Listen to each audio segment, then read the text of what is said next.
nation will endure as it has endured, will revive and will prosper. So first of all, let me assert my firm belief that the only thing we have to fear is fear itself.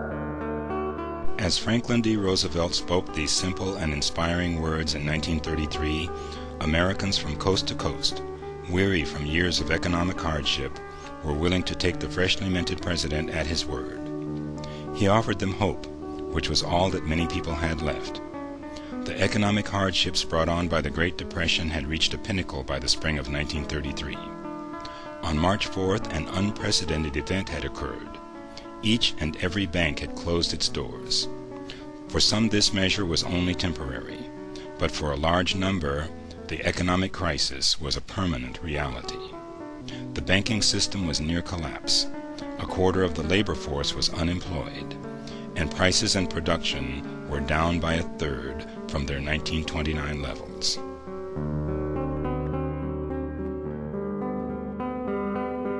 During his first inaugural speech, President Roosevelt looked over the tense crowd in front of the Capitol, anxiously gathered before him, and with unquestionable conviction stated, "This nation asks for action, and action now." My father was a cotton mill worker, and so we moved a lot. By the time I was 21 years old, I had moved 21 times. But we didn't have a big house back then, and you didn't have carpet or anything like that. You had linoleum floor, wooden floors with linoleum rugs down on top of it to keep the air out, because some of the places we lived, you could see the ground through the floor. We ran a country grocery store. We ran a grist mill and a cotton gin. In the South, cotton was the king, and you couldn't get anything for the cotton.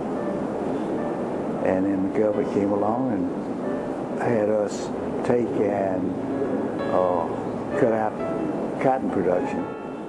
Back in the Depression, we saw a lot of people come from southeast Kentucky and eastern Tennessee because they wanted to get better jobs. There was nothing going in the coal mines, and so we had a lot of people come in that were in bad shape. And they also went across the river to Cincinnati, and there were almost little enclaves of them, those people, hoping they'd get someday up to Detroit.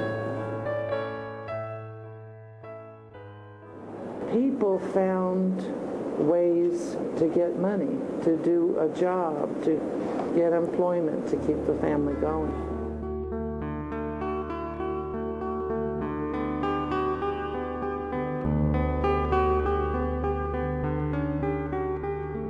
In the first 100 days of the new administration, 15 measures flowed from the White House to Congress. 15 new laws assured absolute government action to employ the jobless, to improve the Tennessee Valley, to support crop prices, to prevent home foreclosures, to ensure bank deposits, and to stabilize the economy. Franklin D. Roosevelt called these programs a New Deal for the nation. My mother got a job with the WPA, one of the New Deal agencies.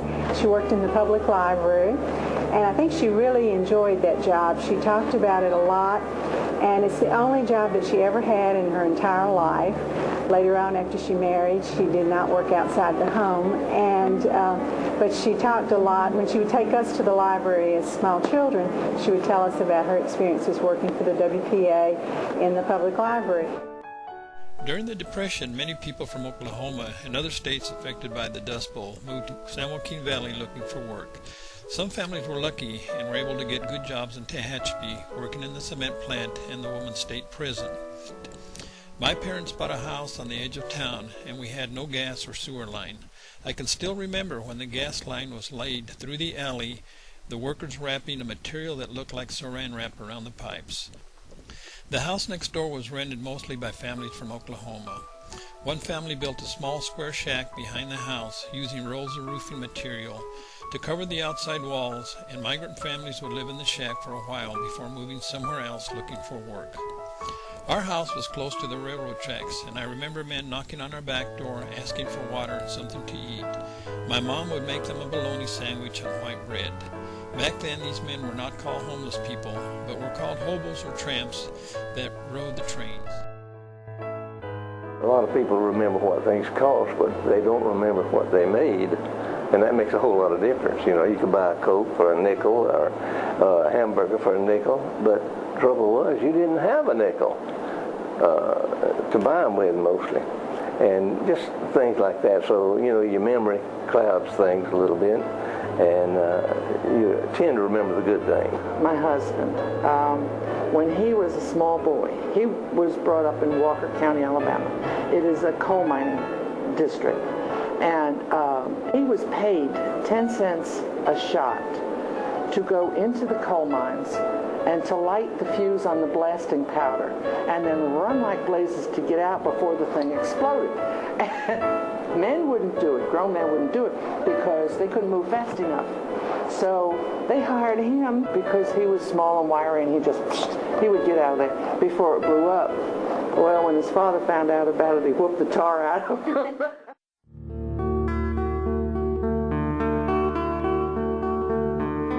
The president's first priority was relief for the millions of Americans who suddenly found themselves without work, without food, without shelter, and without hope. He concluded that help for the downtrodden must come from beyond the traditional private or local government sources. He believed that the federal government needed to take on a larger role in providing for the well-being of the American people. Of his many initiatives, the Works Progress Administration was the largest. It was created in the spring of 1935, and it further extended the national relief effort. The primary goal of the WPA was to alleviate the high unemployment rate and to provide assistance for the discouraged American workforce. The benefits from working for the WPA was that he was given fabric. And my mother has told me several times of a story of where they got the fabric. And it seems that the fabric was all one color and one design. So everybody knew if you had that fabric that it was a WPA type part of their job, part of their pay. My grandmother made dresses for all the girls, and my mother was real excited because that meant she had 2 dresses. And in this day and time, we don't think of that many, but she was very excited about wearing her new dress to school. But when she got there, the other girls who had a little bit more money kind of laughed at her because she had on WPA. But I laughed at her statement. She said, "I didn't care. I had another dress," and said that was the most important thing. My grandmother was a seamstress, and she worked all of her life, all of her married life, and she would send this aunt out to collect remnants from clothing factories. And so clothes was not a problem. It was not an issue because my grandmother could make something out of nothing, always. She said, however, shoes, they didn't have shoes because Grandma couldn't make shoes. One of my aunts, who was 85, shared so many stories with me. She said that she didn't feel that the Depression had made that much of an impact on them because they were a family of 9 children, so life was just always a struggle. And she didn't really notice that much because everybody in the neighborhood and all the other family members were working just as hard and struggling just as hard. One of the stories that my mother tells is that the rolling truck would come to their farm once a week, and if they had worked hard for their family that week, they got 1 egg. Each child, there was 12 children. They got 1 egg, and when the truck came, they could trade that egg for a piece of candy. And my mother tells to this day how good that candy tasted because that was the only candy they got for another whole week. When we were little, we had to go out near the dump and play ball. You know, use rocks and stones for bases. my brother and I, one of the things that we loved to do all the time in the summertime was to go and pick blackberries. Blackberries are plentiful and they're free. They grow wild in the woods, and we would always come home and I would help her make a pie, blackberry pie, and we loved it. And she would always tell me that we were using her mother's recipe. And blackberry pie is a very simple dish to make. It doesn't cost very much if the blackberries are free. It's just a little sugar and then a little crust made with flour and lard. And she would tell me that there were times during the Depression when blackberry pie is all that they had to eat.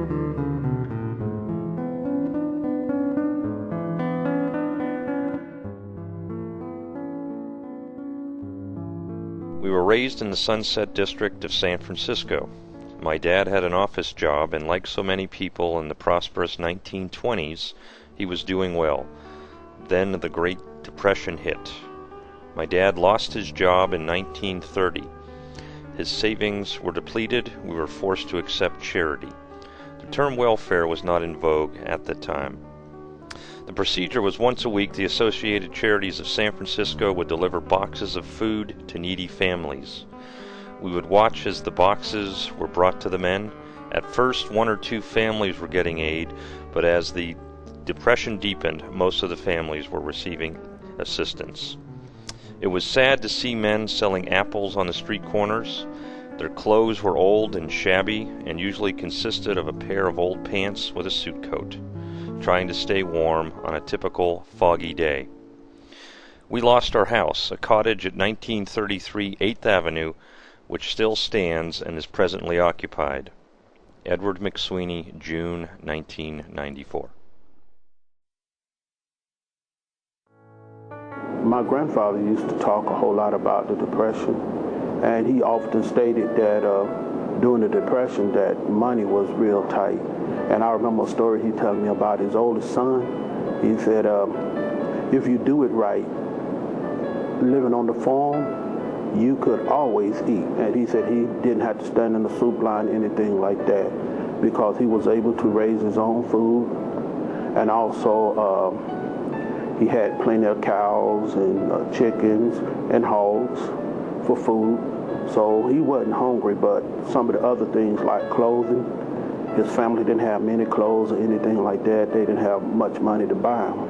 And he stated that his son was barefooted and he wanted him to go to school, and he didn't have shoes.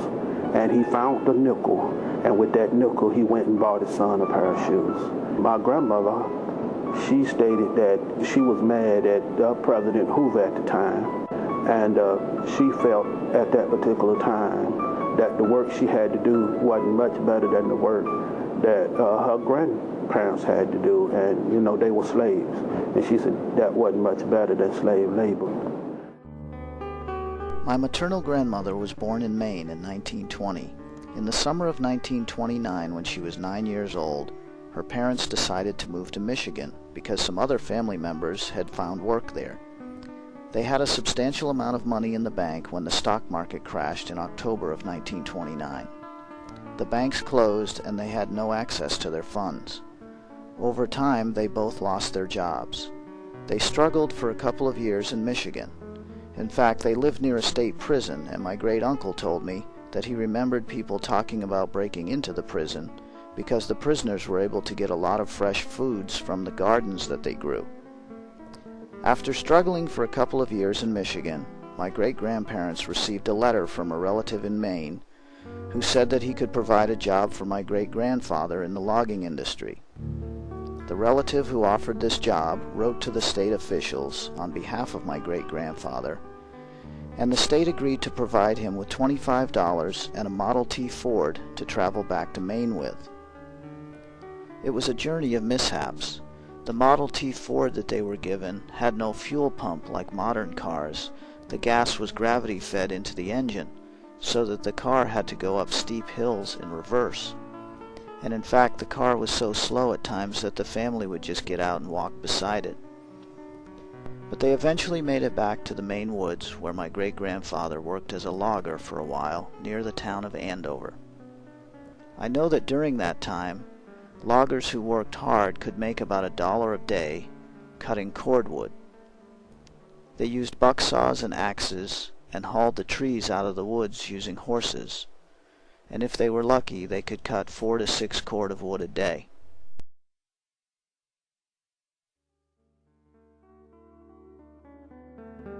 The 1930s was a decade of tremendous technological advancement, and by 1939, over 80% of Americans had a radio set.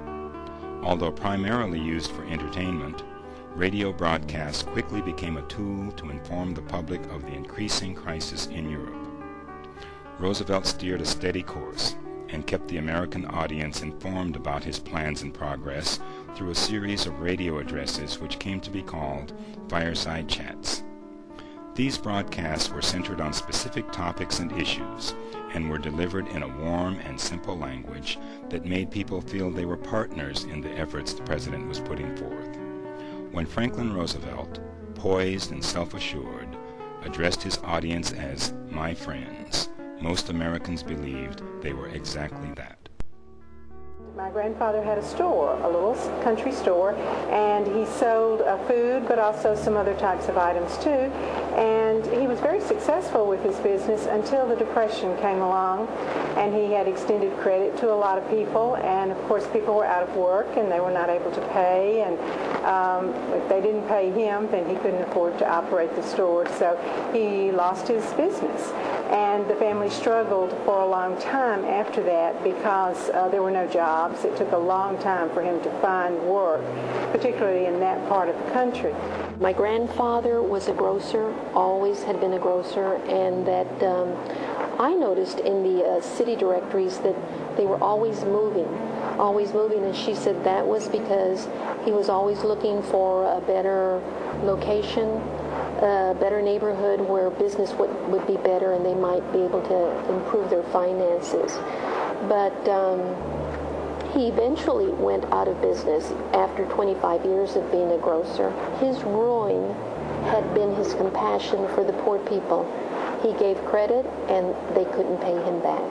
They didn't know that they were poor as such because they had food, they had a place to live. She knew she didn't have a lot of things, but she did know that she, had the basic things that she needed, and a big family, and they all took care of each other. My mom was born in 1918. My dad was born in 1920. Both have passed away in the last 18 months or so. What I remember most about them, they were great parents, great providers, and they were great teachers to all the McSweeney children.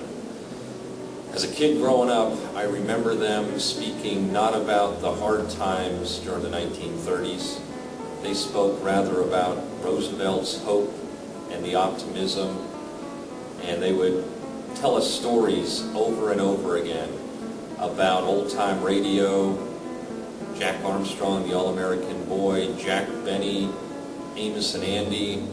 They would talk about all the famous sports teams, the Gas House Gang in baseball, the New York Yankees. They told us about how they would go to the cinema for 5 cents and see the Marx Brothers, young Betty Davis, Walt Disney films, etc. Just a tremendous period to be a young child growing up. And I guess as testimony to their own parents, they kept that side of the Great Depression in terms of the negative image away from us. We were aware to a degree, but most of our friends were in the same boat we were. So we didn't know much about the discrepancy. We'd see the big houses, the people had big homes and things like that, but we never came in contact with them much or talked to them much, so we just knew they had a lot more than we had, but there was no hope out there. We never really desired to be rich because we knew it was hopeless.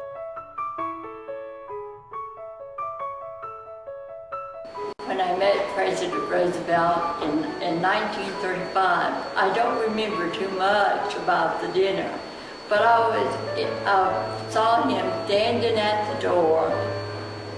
He was shaking hands with all the patients that were coming to dinner that day. And he asked me my name. He said, "Little girl, what is your name?" And I told him Suzanne. I love the name Suzanne, but I'd like to call you Susie. Is that all right? And I said, And guess what we called him? Rosie. And the older children called him Doc Roosevelt.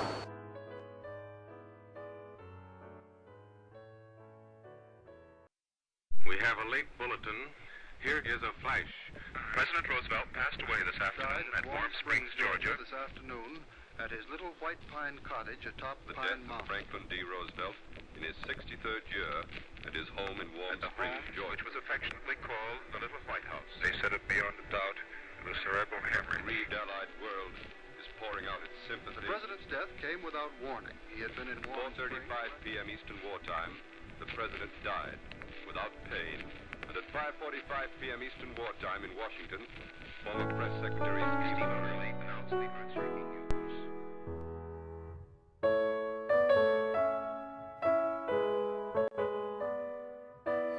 He was sick when he got back from Yalta. He thought, well, if I can get down to Warm Springs, I can get my strength back. And he looked bad. He was 63 years old. And, but he had been, he looked like he was tired. And, but he would always smile when you would see him.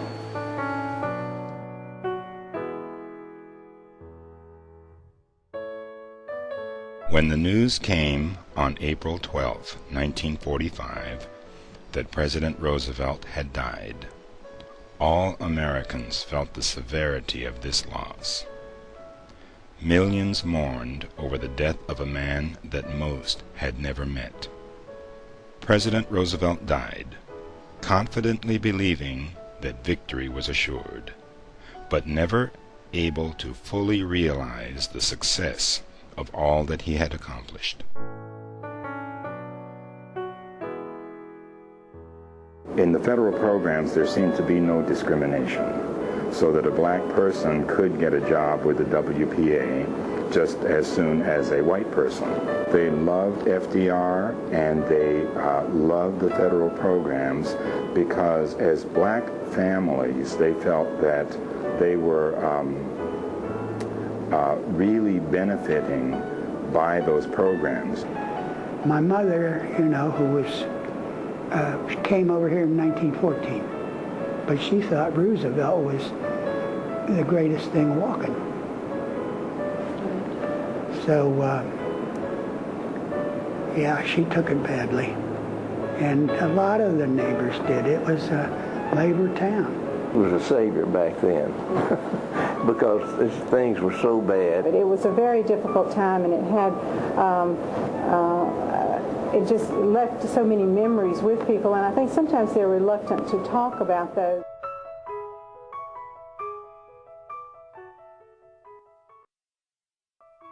During the 1930s and early 1940s, the Farm Security Administration, a federal agency created to ease the plight of the farmer, employed a remarkable group of photographers, Dorothea Lange, Gordon Parks, and many others, to document the lives and struggles of Americans enduring the Great Depression. Their work included some of the most powerful images of the nation to emerge from those difficult years. Many of these photographs have reached iconic status in American culture. For those born after the 1930s, the Great Depression is something that can only be visualized through photography and personal oral histories. These photographs, on exhibit at the National Archives Southeast region, inspire family historians to examine their past and reflect on their family's life during one of the most difficult times in American history. Through the public programs of the National Archives Southeast region, these histories will be remembered and preserved for future generations. Through our holdings, students, educators, family historians, and the general public have the opportunity to rub elbows with presidents, war heroes, civil rights leaders, and the greatest scientific minds that the world has ever known. The National Archives in Atlanta, Georgia is home to thousands of original records documenting the settlement and development of the Southeast. These documents tell intriguing stories of the people who once inhabited this land and the history of this unique area. We invite you to visit us in Georgia and discover your history. Visit us at www.archives.gov/southeast.